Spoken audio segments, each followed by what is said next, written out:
99% students इस topic के numericals के अंदर गलती करते हैं। क्यों? क्योंकि उनको कॉन्सेप्ट ही अच्छे से समझ में नहीं आया होता। तो अगर आप क्लास 12th के स्टूडेंट हैं, फिजिक्स के चैप्टर 1 के अंदर आपको इलेक्ट्रिक फ्लक्स के न्यूमेरिकल्स में दिक्कत आती है, तो इस वीडियो के बाद, इसके कॉन्सेप्ट के बाद आपको कोई न्यूमेरिकल में दिक्कत नहीं आने वाली। ठीक है, तो इसके अंदर हम पढ़ने वाले हैं इलेक्ट्रिक फ्लक्स का कॉन्सेप्ट। देखो, इलेक्ट्रिक फ्लक्स होता क्या है कि आपके पास कोई भी क्लोज सरफेस एरिया आपको गिवन है और उससे इलेक्ट्रिक फील्ड लाइंस पास हो रही है।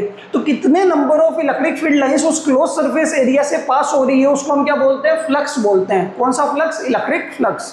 ठीक है, यहाँ पे अगर आप डेफिनेशन देखोगे तो the number of electric field lines passing through a close surface are known as electric flux. Phi से इसको डिनोट किया जाता है। ठीक है, अगर मान लो आपके पास एक क्लोज सरफेस एरिया है तो उसका आपको एरिया गिवन होगा और इलेक्ट्रिक फील्ड लाइंस उससे पास होगी तो आपको इलेक्ट्रिक फील्ड गिवन होगा। ठीक है, यानी आपका फ्लक्स दो ही चीजों पे डिपेंड करेगा, एक तो इलेक्ट्रिक फील्ड पे और एक क्लोज सरफेस के एरिया पे। मान लो मैंने कहा ये आपके पास एक स्क्वायर है, ठीक है, इसका एरिया आपको गिवन होगा। ठीक है, और दूसरा इससे इलेक्ट्रिक फील्ड लाइंस इस तरीके से पास होगी। इलेक्ट्रिक फील्ड लाइंस कौन रिप्रेजेंट करेगा, कौन प्रोड्यूस करेगा? Electric field. तो इलेक्ट्रिक फील्ड पता होगा और एरिया पता होगा। ठीक है, और इस एरिया से ये इलेक्ट्रिक फील्ड लाइंस पास होगी तो उसका क्या आएगा? फ्लक्स आएगा। फ्लक्स क्या है? नंबर। नंबर क्या होता है? स्केलर होता है।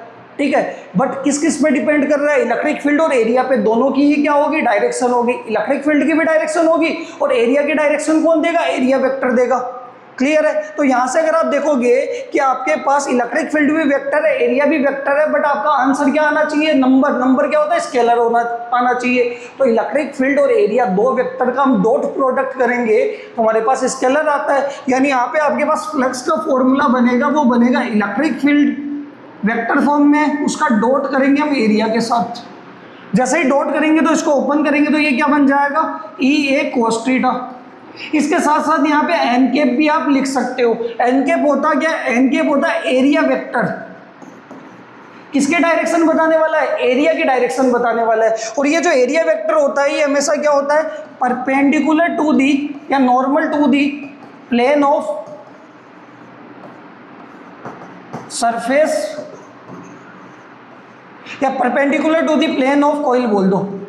प्लेन ऑफ कॉइल, कि आप जो भी कॉइल ले रहे हो उसके प्लेन के क्या होने वाला है? परपेंडिकुलर आपका एरिया वेक्टर होने वाला है। कि मान लो ये कॉइल है और ये इसका प्लेन है तो इस प्लेन के परपेंडिकुलर इस तरीके से क्या होगा? एरिया वेक्टर होगा। ये इलेक्ट्रिक फील्ड होगा और इनके बीच में एंगल क्या होने वाला है? आपका थीटा होने वाला है। तो इसलिए थीटा के लिए हमें एरिया वेक्टर की जरूरत पड़ती है।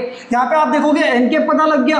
अब ये जो थीटा है वो किस किस के बीच में एंगल है? इलेक्ट्रिक फील्ड की डायरेक्शन इलेक्ट्रिक फील्ड ही देगा और एरिया की डायरेक्शन कौन देता है? एन कैप देता है। तो इलेक्ट्रिक फील्ड और एन कैप के बीच में ये आपके पास एन कैप है, ये आपके पास इलेक्ट्रिक फील्ड है, इनके बीच में एंगल आपका क्या होने वाला है? थीटा होने वाला है। बताओ, क्लियर है? यानी यहाँ पे क्या लिखेंगे? Where theta is the angle between electric field and n cap. देखो, मोस्टली बच्चों को इलेक्ट्रिक फील्ड आपको गिवन आएगा। एरिया स्क्वायर है तो साइड का स्क्वायर कर लोगे, सर्किल है तो पाई आर स्क्वायर कर लोगे, स्फीयर है तो 4 पाई आर स्क्वायर कर लोगे। एरिया में आपको दिक्कत नहीं आने वाली। किस में दिक्कत आएगी? थीटा के अंदर। थीटा किस किस के बीच में है? एरिया की डायरेक्शन कौन बताएगा? एरिया वेक्टर, यानी उसके प्लेन के परपेंडिकुलर बाहर की तरफ होता है, या फिर आप बोलोगे सेंटर से परपेंडिकुलर बाहर की तरफ। एन कैप हो गया। एन कैप और इस इलेक्ट्रिक फील्ड की डायरेक्शन इलेक्ट्रिक फील्ड ही देगा। तो एन कैप और इस ई के बीच में एंगल कितना होता है? थीटा होता है। अगर आप एन कैप नहीं भी लिखोगे ना, यहाँ पे ई ए कोस थीटा भी लिखोगे, तब भी आपके दिमाग में रहना चाहिए थीटा किसके बीच में है?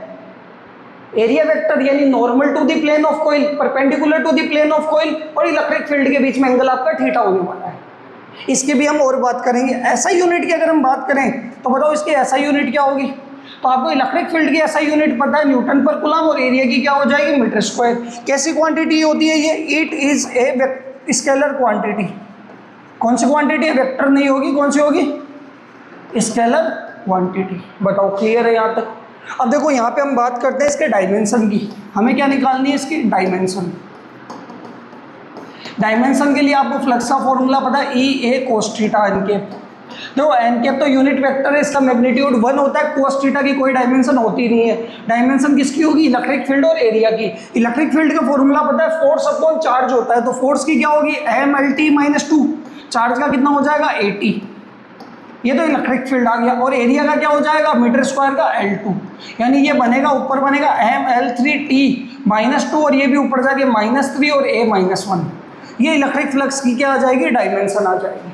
बताओ क्लियर है? ये तो सिंपल हमने फ्लक्स की बात कर ली। एक और चीज़ ध्यान रखना, अगर मान लो आपके पास ये एरिया छोटा सा है, छोटा सा एरिया है, ठीक है, तो छोटे से एरिया का फ्लक्स क्या आएगा, ई डॉट डी ए, या फिर क्या लिखेंगे, ई डॉट डी एस। ये छोटा सा फ्लक्स आएगा क्योंकि कम इलेक्ट्रिक फील्ड लाइंस पास होगी। और टोटल निकालने के लिए हम क्या करेंगे, इंटीग्रेट कर देंगे। और इंटीग्रेशन में यहाँ पे हम क्या लगाने वाले हैं, क्लोज इंटीग्रल। इस सर्किल का मतलब है कि आपका एरिया क्या होना चाहिए, क्लोज होना चाहिए।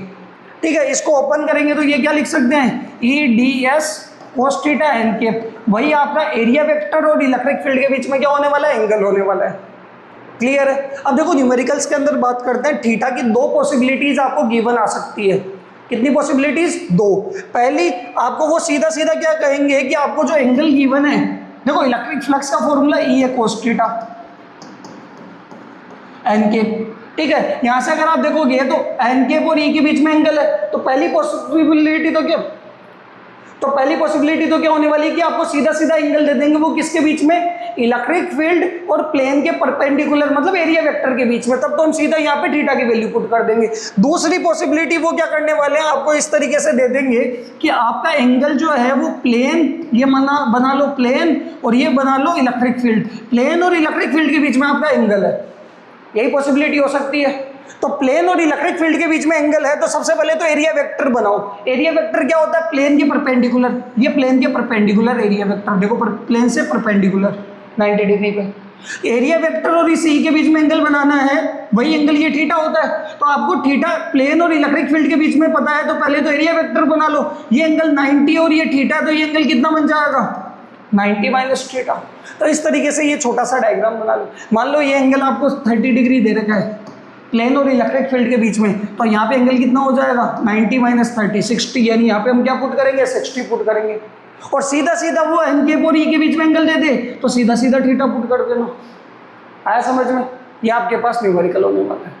ये इलेक्ट्रिक फ्लक्स, इसके न्यूमेरिकल्स की भी हम बात करेंगे, जिसके अंदर आपके पास है ना क्यूब रखा हुआ है। क्यूब के एक्स एक्सिस से इलेक्ट्रिक फील्ड लाइंस आ रही है, किसी कार्टेशियन कोऑर्डिनेट सिस्टम पे क्यूब रख दिया, इलेक्ट्रिक फील्ड एक्स में जा रहा है, तो उस क्यूब के एक्स एक्सिस वाली दोनों फेसेस से क्या होगा, फ्लक्स पास होगा। फ्लक्स आने वाला, इलेक्ट्रिक फील्ड लाइंस पास होगी तो फ्लक्स आएगा, बाकी सबका फ्लक्स क्या होगा, जीरो होगा। तो उस तरीके के न्यूमेरिकल, या सिलेंडर के एक्स एक्सिस से जाएगा तो वो भी आपके पास न्यूमेरिकल आने वाला है। एनसीईआरटी के अंदर आपको एग्जाम्पल में मिल जाएंगे। ठीक है, तो उसके क्वेश्चंस भी जल्दी आपको मिल जाएंगे। ठीक है, तब तक के लिए मिलते हैं जल्दी। और अगर आपने चैनल को सब्सक्राइब नहीं किया तो चैनल को सब्सक्राइब करो। ठीक है, और अपने दोस्तों के साथ जरूर शेयर करो।